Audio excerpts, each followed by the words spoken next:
Hello, magandang hapon and ngayong araw merong binigay sa'kin si Ate Gemma na anim na editorial cartoon and binasa ko yung pinaka-topic which is related dun sa in-announce ng Philippine National Police tungkol dun sa pag-allow sa mga civilians na mag-own ng mga semi-automatic rifles. And chinek ko din yung mga additional info and mga statistics. So, doon ko ibabata yung sino yung nag-rank doon sa ating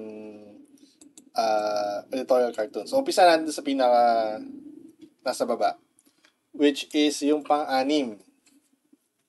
Again, editorial cartoon ay merong stand, merong point na gustong sabihin, merong opinion na gustong palabasin. It's either answerable by yes or no, to by true or false, ikaw ba'y pro o anti, or pabor ka ba or against. Dito sa particular na drawing na to, kaya siya yung nasa pinaka dulo ng ating ranking is wala siyang masyadong opinion. Ano lang, parang meron lang isang Pilipino na mukhang ewan ko ba, naging zombie ba siya? Zombie ba siya or hayok na hayok sa baril? Parang ganun lang yung datingan eh. Wala siyang immediate na sinasabi na delikado to, masama to, okay to, hindi. Parang it's up for interpretation pa rin dun sa nakakakita o nagbabasa ng dyaryo. And again, yun yung isa sa mga pinaka-importanteng parts ng editorial cartoon. Kailangan, merong instant rapport. Pag sinabi natin instant rapport, ito yung pagkakita pa lang natin doon sa ating editorial cartoon, alam na agad yung ibig sabihin nun. Okay? So, ano ba yung stand nung estudyante o nung dyaryo doon sa sabihin na nating gun ownership ng semi-automatic rifle. So, hindi siya malinaw. Plus, medyo maganda sana yung drawing, madumi nga lang siya. Maraming mga areas for improvement, katulad dito, nakikita ko pa yung part na to, mukhang may gun dito eh, na mukhang binura niya. Maging malinis tayo sa huwag natin i-smudge yung ating drawing. Sana natapos niya yung paggawa ng outline doon sa ating drawing para mas madaling makita. Parang nagmadali na siya doon sa doon sa part ng barrel. Parang yung dulo ng barrel di na detalyehan. So, kagaya ng sinabi ko last time, mas importante yung konsepto. Okay? So, bigyan niyo yung sarili niyo ng 15 minutes to come up with a concept.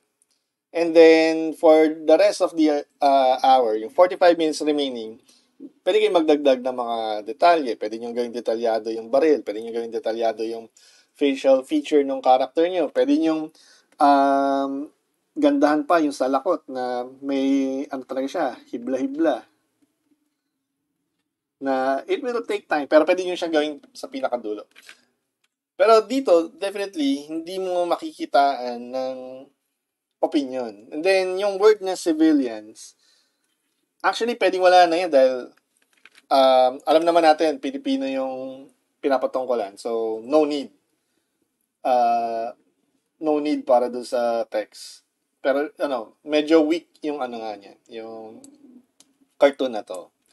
Okay, doon naman sa pang-5, sa ating 5th place, ay ito. Okay. Kahit paano, mas malaki improvement to kumpara do sa pang-6. Although, mas maganda yung initial na drawing nung number 6, although di niya natapos, yun yung problem. Dito kasi kahit paano, tapos to. Ang lang ay medyo, sabihin natin, obviously ayaw niya doon sa semi-automatic rifle na nakatag yung yung PNP. So, malinaw yung doon. Malinaw yung stand niya na ayaw niya, kaya nga niya sinipa eh. Pero, kasi merong mga statistics na nakalagay doon sa topic na binigay. Ang daming pwedeng nai-imagine ko na pwedeng ilagay na statistics, ilagay na na parang para kasi ang editorial meron siyang mga 'di ba? Mga arguments and pwede sana na ilagay yun doon. And parang masyado lang tayo nag-concentrate doon sa pinaka-basic na topic which is yung sa baril na ibibigay sa civilian. Pero yung aftermath nun, hindi natin masyadong ginawa. And maybe later, magbibigay ako ng parang, yung parang mas okay para sa akin na magamit yung mga statistics na binigay kanina. So, tatry natin. Then, doon naman sa pang-apat, ito, mas maganda tong konsepto na to kasi nakikita yung fear nung Pilipino doon sa rifle na nakuha niya na parang gift. So, maganda sa akin tong konsepto na to. Actually, kung mas malinis lang sana yung yung pagkaka-hatching, makikita natin na ito yung baril. Then ito, meron siyang kamay. 'Di ba? Nakita niyo tong kamay niya na may hawak ng susi. So, ibig sabihin siya yung nagbukas. So, ibig sabihin, yung parang may fear yung tao, yung Pilipino, doon sa binibigay o inaalaw ng, sabi nga ng PNP, na magmay-ari yung mga Pinoy. Yung tipong naka-receive ka ng regalo pero takot ka doon sa regalong na natanggap mo. And alam naman natin kasi na siya, privilege siya. And ang maganda dito, itong part na to, yung may bullet na lumabas. Kasi mayroon yung reason bakit siya natakot. Siguro para lang i-improve yung drawing, instead na hatches na ganyan na lumalabas yung speed line kung tawagin, maaring naglagay siya dito nung muzzle flash kung tawagin. Yung, di ba pang may pumuputok na baril, mayroon siyang initial na na muzzle flash. Yan. Para mas makita yung yung pagputok ng baril. Yan. And doon naman sa pang third natin, ito, sobrang ganda nung napaka-simple. Madumi lang. So, hanggat maaari, malinis yung ating no need na ilagay yung mamamayan, siguro. Kung nilagay yung sombrero sa ulo ng bata, kasi nasa likod eh. Mas maganda kung baby siya, tapos parang yung sa lakot ay nandito. Yan, nakasalakot pa rin naman siya. Yan, sorry. Binilis ako lang drawing. And, hindi na kailangan ilagyan ng text. Kasi obviously naman, na nagbibigay ka ng delikadong bagay sa kamay ng isang baby. So, yung konsepto na yun, napakaganda. Alam naman natin na irresponsible yung mga baby, yung mga bata nga lang na nag-aaral na under ng 18. Tinitingnan natin as hindi pa sa legal na age. Kasi nga, irresponsible pa, hindi pa kaya yung hindi pa natin sinasabi siya na sumusunod sa batas, sa mga rules. So, maganda yung concept na yan. Plus, yung reaction ng baby, napaka-mischievous na parang gagawa talaga siya ng kalokohan. Kaya, parang dito pa lang, understood na bakit delikado yung ginagawa ng ng PNP na nagbibigay ng baril doon sa sa kamay ng mamamayan. So, yung second natin, okay, maganda yung execution ng third, Pero mas maganda kasi yung mensahe nitong second para sa akin. Pwedeng magpalit silang dalawa kung tutusin kasi konti lang naman talaga yung points kung bakit umangat to sa akin personally. Kasi dito, although napakaliit na detail, mas maganda kung nilakihan pa yung kamay niya.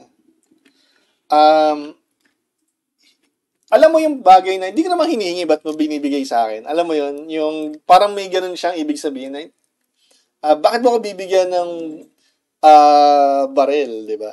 Naalala ko tuloy yung meme na yung tukol dun sa bulalo. Ang in-order ko yung bulalo, ba't bibigyan mo ko ng noodles? So, parang dito, ang gusto ko ay, let's say, peace and order, ba't bibigyan mo ako ng baril? Kasi, isa naman sa reason bakit inaarmahan ng mga tao is for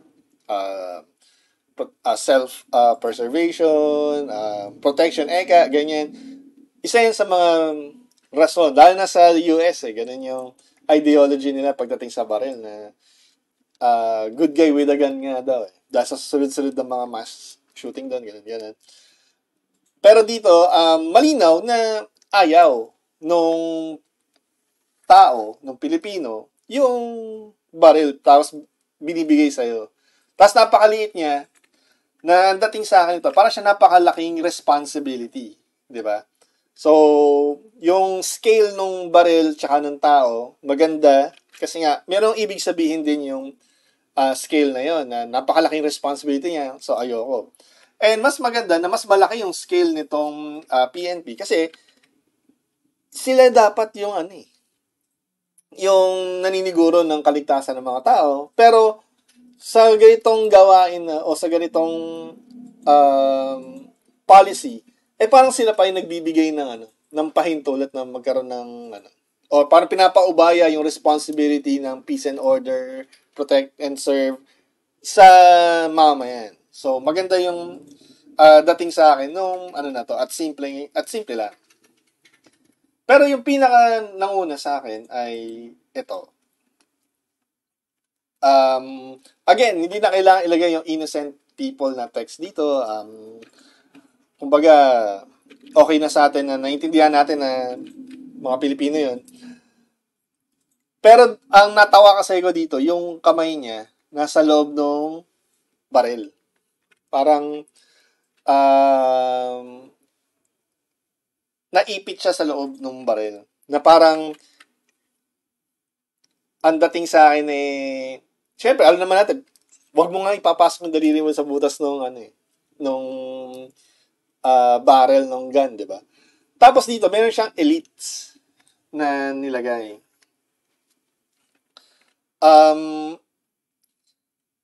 Ang dating ba nito ay mapapaisip ka kasi na kapag sino ba kasi makakabili at makakapag-arma sa sarili nila, di ba? Hindi naman yung mga karaniwang tao Ito yung mga may pambili ng baril kasi hindi naman siya mura. Hindi rin naman siya sabihin na nating available sa lahat. So dito makikita mo na na meron na magiging problema agad-agad. So kaya ito yung napili ko. Pangalawa, ito kasi yung sinasabi ko before na isipin mo kung ano yung gagawin ng yung mga makakalaban mo sa competition.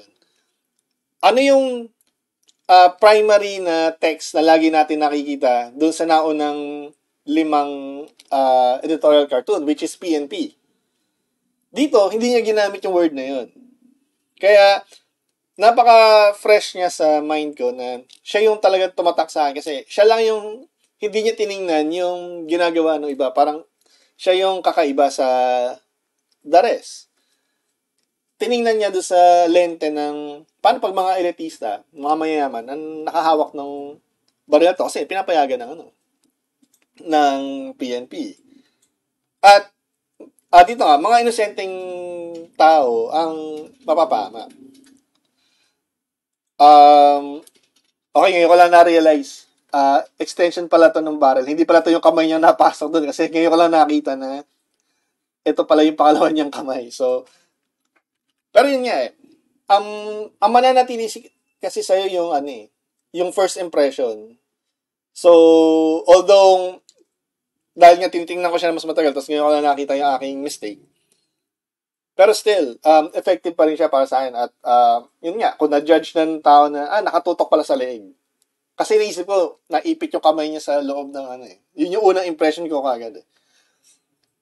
Pero it's part ng ano eh, ng editorial cartoon, yung instant rapport. And yun yung nananatili sa akin. Yung, I thought na pasok yung kamay niya doon sa barrel. Pero anyways, para sa akin siya pa rin yung ano, may pinaka-strong na concept. And may real-world consequences. Nakita naman natin sa TV, sa mga balita, pag yung kapwa o nakakataas ay may sabihan mga mayaman, may mga baril, may mga bodyguards, may mga goons, di ba? Sa mga telenovela, nakita natin lang yan. Pero sa mga viral video, nakita natin minsan, di ba, sa road rage, nanunutok ng baril, nagkakasa, ganyan, mga ordinary citizens na medyo sabihin natin napagpala ng konti kumpara sa atin ay may urge agad na na i-exercise yung kanilang power over dun sa mga tao. Kaya mas ito yung tumatak sa akin. So, yun yung yun yung isa sa ito yung mga pinasa na editorial cartoon ng mga bata. Ang medyo nakulangan ako is yung sa statistics na inilabas na nandun sa topic na parang, uy, sayang, ba't hindi ginamit, hindi pinaglaruan? Like yung info na merong 11,000 na gun-related incidents between 2022 and 2024. Wag natin ilagay yung year. Lagay na lang natin yung 11. Sige, gawa tayo ng konting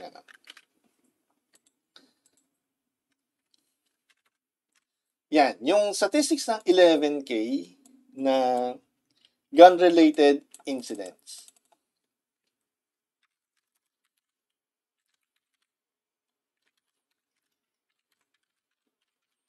Yan. Ang isa sa mga naiisip kong pwedeng gawin ay gumawa ng editorial cartoon kung saan still the same pa rin yung mga sa mga drawing ng mga bata. Teka, hanap ako ng isang pwede natin i-improve. Like ito. Pero instead na baril, na detalyadong baril, pwedeng yung ano na to, detail na to, yung 11, teka, dodrawing ko na lang.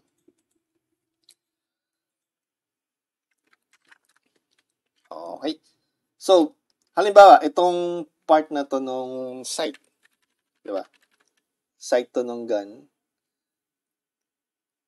Gagawa ako nung number 1. Tapos, iba-block natin.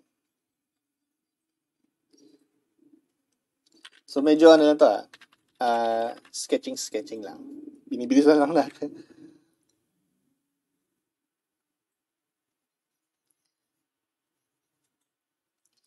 Then, K, 11,000, di ba?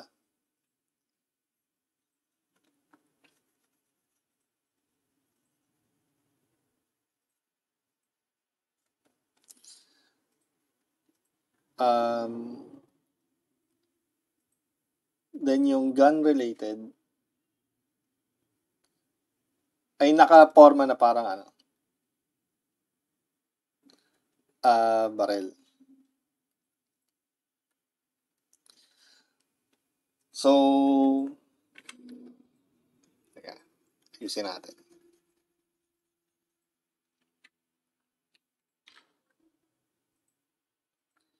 Pero, siguro naman, naiintindihan niyo yung concept na gusto kong i-point out.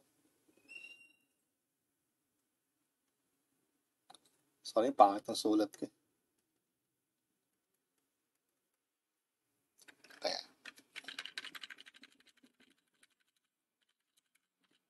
Mas ayusin natin.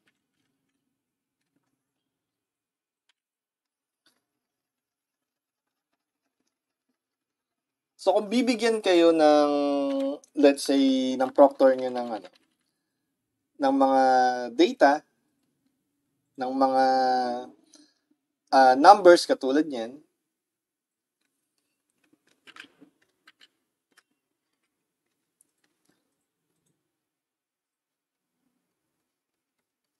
pwede nyo siyang gamitin na imbes na text lang siya na isusulat nyo, gawin yung gun-related deaths ba? Incidents niya. Tama pala.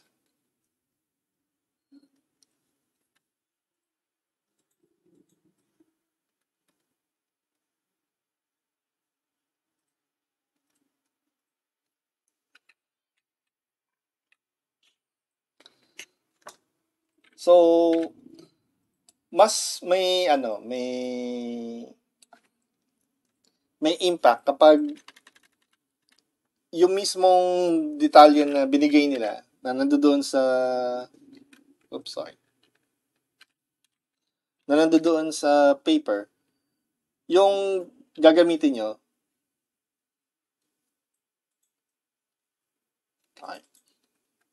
Yan lang natin i-present. Tapos, hindi lang yan yung pwede nyong ilagay. Pwede nyo rin isama yung mga nandito na nilagay sa tawag dito sa topic paper na mga figures. So, pwedeng halimbawa, ito, lagay natin, mass shooting. Isa naman yan sa mga talagang pwedeng mapasama kapag natuloy yung na to. So, pwede nyo siyang punuin ng mga text na related sa gun violence. For example, ano pa ba pwede natin gawin?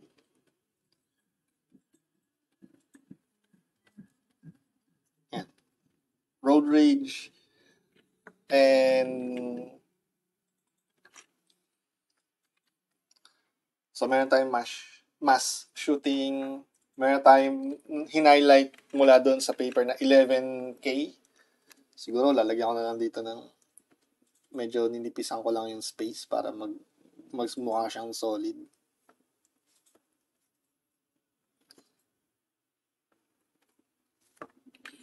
Pwede rin pala na itong K ay mas shape dun sa handle nung firearm. 'Di ba yung sa handle nila medyo pasok dun yun sa sa fingers. So pwede natin gawin ganun.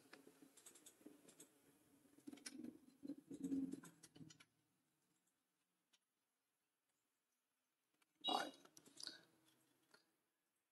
And then, yung pinaka-dulo nito, siguro gawin ko na lang tong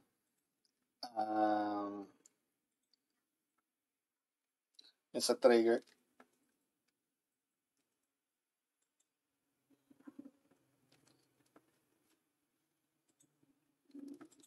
Ayan.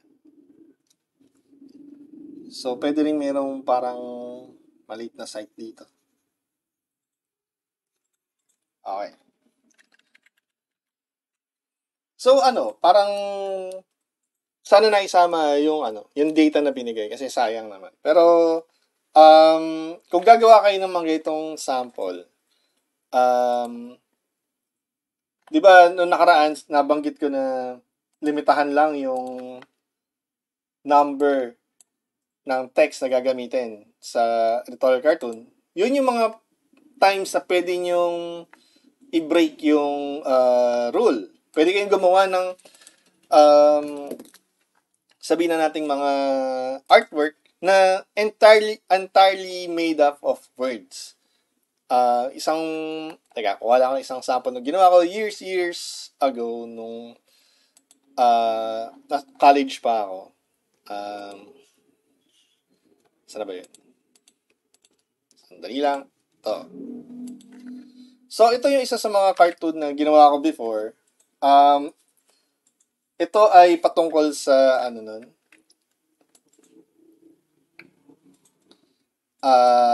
RH Bill, yung sa mga human rights. So, um, yung buong kamay na nire-represent nito ay made up of nung mga karapatan na dapat na-exercise ng mga tao. So, nasa shape siya ng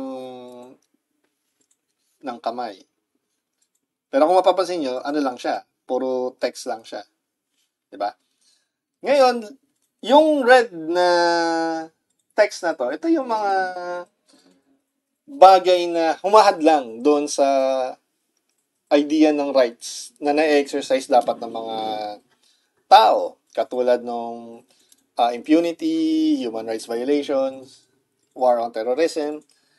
At siya naman yung nagre-represent na parang gapos doon sa kamay. So, doon sa mga pagkakataon na ganito, totally, yung buong editorial cartoon ay pwedeng puro text. Pero yung buong text na yun ang gumagawa ng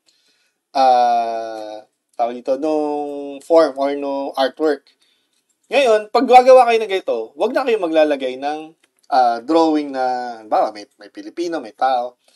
Mas magandang, kasi nga, overwhelmed na yung mata ng tao doon sa dami ng text. So, ito yung mga moments na pwede yung i-break yung rules. So, yun.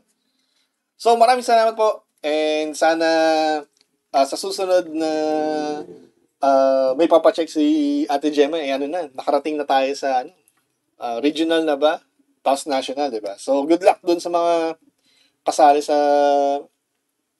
training and hopefully magtuloy-tuloy pa yung pag-improve ng inyong mga artworks. So, magandang hapon. Maraming salamat.